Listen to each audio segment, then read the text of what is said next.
Ok, ça roule. C'est bon, ok, je continue, je m'avance. Allez, à plus, ciao.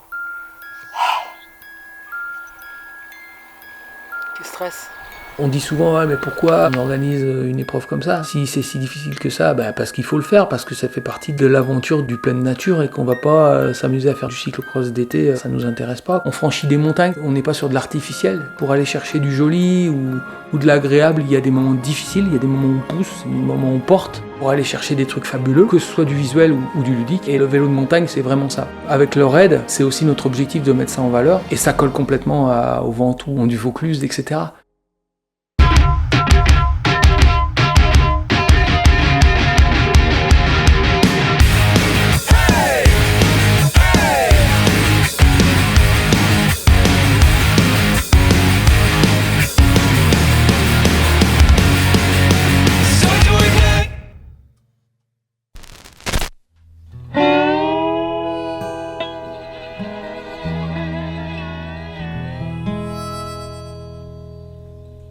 Je suis arrivé ici, j'étais dans le Ventoux. Tous les jours, j'en apprenais une nouvelle sur la discipline, sur la forêt, sur la montagne. Mais j'en apprenais une nouvelle sur les gens qui y vivent. Les bergers, les chasseurs, les habitants des hameaux, les bûcherons, l'histoire. La résultante de tout ça depuis tant d'années, c'est faire découvrir à tous le Mont Ventoux. Le nouveau champion de France marathon VTT qui s'appelle Émeric Turcat m'a dit, Olivier, nous, on va venir au raid. Et cette année, son équipe, donc avec Arnaud Rapierre, n'a pas gagné, mais ils sont éclatés. Et ils n'étaient pas déçus de pas être sur le podium. Voilà.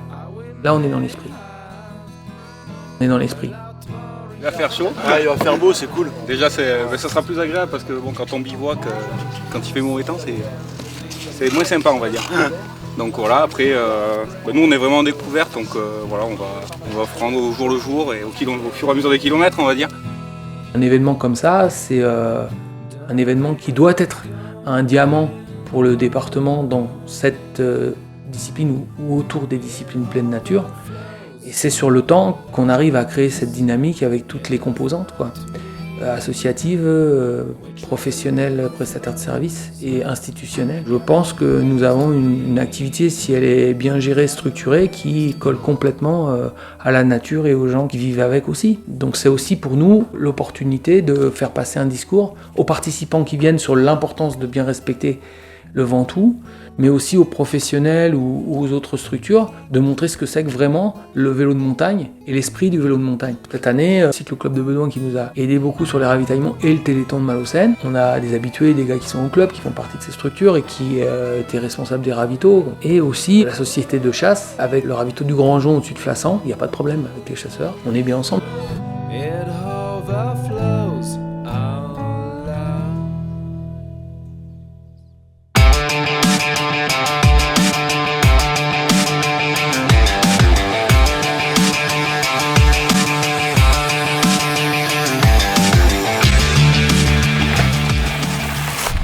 Départ à Malocène le samedi midi, une étape de environ 2h, 2h30 selon les niveaux. Donc des spéciales qui font entre 6 km, 3 km, 8 km chronométrés, avec un bip de départ, bip d'arrivée au départ et à l'arrivée de chaque spéciale.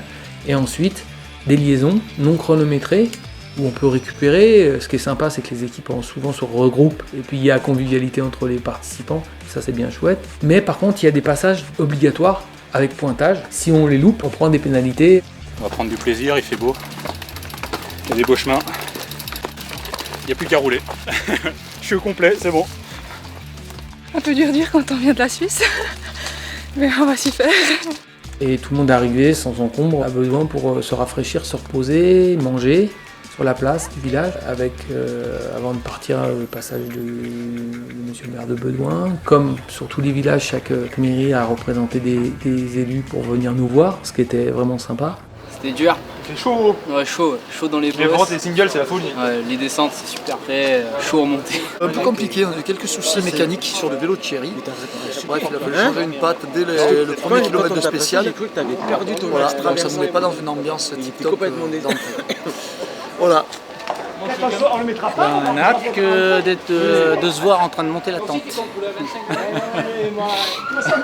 J'ai rarement vu un raid avec une ambiance aussi zen.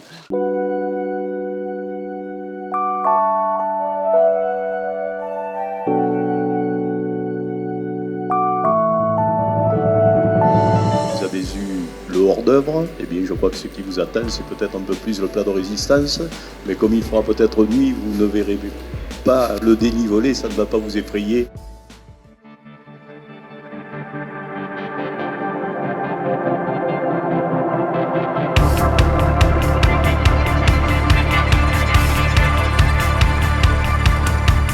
Le gros morceau de cette journée, c'était l'étape de nuit, Bedouin-Sceaux, 52 km, 800 de dénivelé, spécial et liaison, tout confondu. Ça a marqué les esprits et les corps. Il y a une petite erreur de trace de points de notre part, et on s'est retrouvé dans un endroit où on n'aurait pas dû se retrouver. Et il y a une super réaction des coureurs de tête qui ont prévenu l'organisation. Et là, ça s'est bien réglé, tout le monde est rentré, super repas préparé à la salle polyvalente et au gymnase à Sceaux.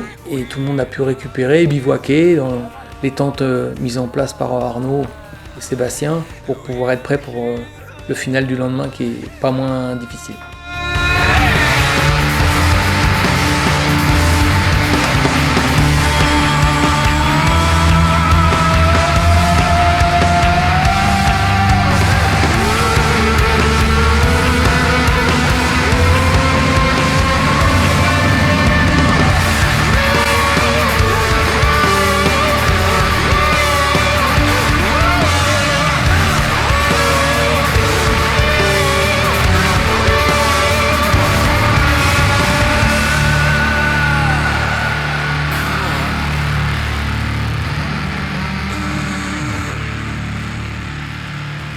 Après, la tente 21. Oui. Elle est par là. On est toujours, quand on est organisateur, curieux et inquiet d'arriver, de voir comment réagissent les coureurs, comment ça se passe. Et quand je suis arrivé à la salle de repas, à la salle polyvalente à Sceaux, j'ai été super surpris de voir que tout le monde était dans le match, on va dire, et content, et motivé pour repartir le lendemain. Donc ça, c'est vraiment la grosse satisfaction. Et là, faut pas se cacher, c'est comme un coureur ou un joueur. Ça met le peps, ça met l'envie de se battre et d'être encore meilleur le lendemain. C'est un milieu de guerriers et de gars qui aiment le moment de la nature qui se lève à 6h du mat, même si on est défoncé ou 5h ou 4h du matin. Voilà, c'est aussi le truc. Après, on récupère, on essaie de récupérer quand on est plus tranquille. Bonne spéciale avec du bon portage. Donc voilà. C'était.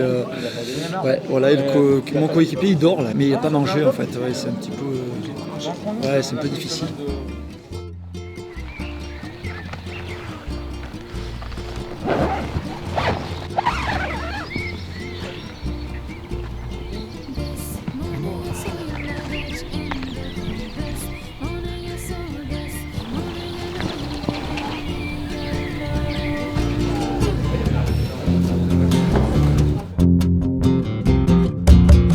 L'étape de Sceaux, la première étape, donc il y a une petite spéciale dès le départ à Aurel, qui rentrait dans le classement de montagne. Le classement de montagne, c'est les étapes où il n'y a pas de montée, où c'est soit plat, technique, soit descendant. Après, on avait un court passage dans la Drôme, Montbrun, en liaison. Et ensuite, c'est le départ de la grande traversée de Vaucluse de Savoyant, qui va à Saint-Léger. C'est un passage mythique en portage de la Transvésubienne, qui est l'épreuve mythique de mountain bike en France et au monde, organisée par Georges Edouard. Et ensuite, on avait un ravitaillement de tenue par les gens du village de Saint-Léger, de Brantes et des hameaux qu'il y a autour, qui a été tenu par Odile et ses filles, et puis les gens du coin, qui ont eux fait quelque part leur produit propre pour ravitailler les gens avant la montée mythique qui montait au Mont-Serein, et qui était un endroit qu'on nous avait autorisé spécialement pour le raid, et qui normalement n'est pas autorisé au VTT, je tiens à le souligner, pour arriver au Mont-Serein sur un petit sentier qui arrive au Contrat, avant le repas du midi. C'était super joli, mais assez dur. La crête était magnifique. La descente dans les cailloux, assez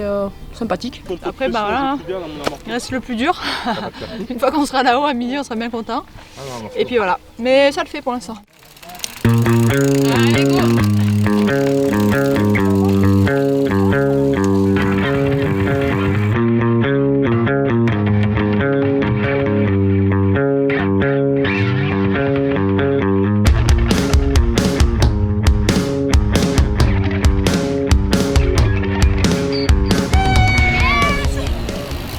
Les Highlanders sont arrivés 5 minutes avant le départ de la dernière étape.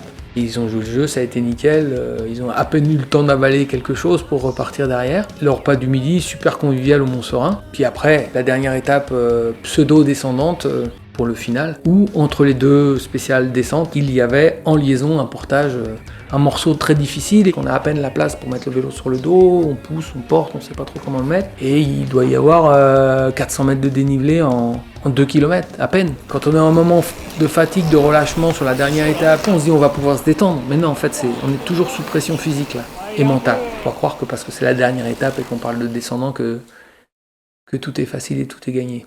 Voilà, ça se mérite.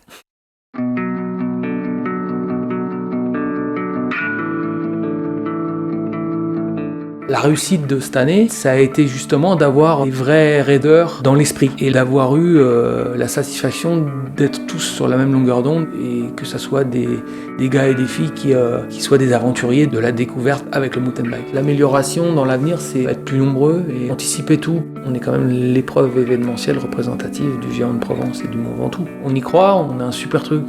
On avance pas à pas, on essaie de progresser comme un peu un athlète qui se prépare pour un objectif, qui en gagne un et qui se dit en fait je peux en gagner deux, etc. etc. Ouais, l'idée quand même c'est que ça devient classique. L'extrême Ventoux MTB, c'est le vélo de montagne avec un grand V ou le mountain bike avec un grand M. L'activité vélo de montagne, c'est une activité de montagne, c'est pas juste du vélo. Et c'est pas forcément dans la facilité qu'on va le trouver. En raccourcissant, en mettant plein de balisages, en mettant du foie gras au ravitaillement, en mettant... Voilà, c'est pas comme ça qu'on va éduquer notre public ou nos pratiquants, ou les gens qui commencent à s'y intéresser, en aplatissant tout, en leur faisant croire que c'est facile, que c'est pas facile.